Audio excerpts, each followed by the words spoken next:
This is another video showing ChatGPT's new image generator. So here I did a prompt, minimal flat lay food infographic for pão de queijo, which is a Brazilian cheesy bread. Now it's from Brazil. A friend of mine just asked me about a recipe. And so I gave it the ingredients and I gave it a little bit more information, told it what I want it to look like. And so I said, do it. So here we go. Image created, pão de queijo recipe. Really, I think this is a beautiful layout. I think this absolutely nailed it. This is like quality designer had done so. I also said include the recipe in an aesthetically pleasing and minimalist way.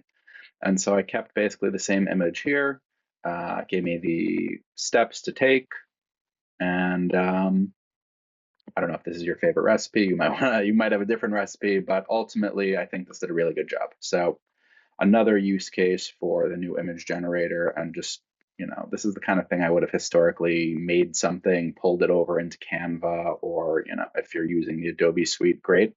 But I think we're getting to the point where we're not really going to need to do that anymore. So hope this is helpful. Enjoy. Thanks.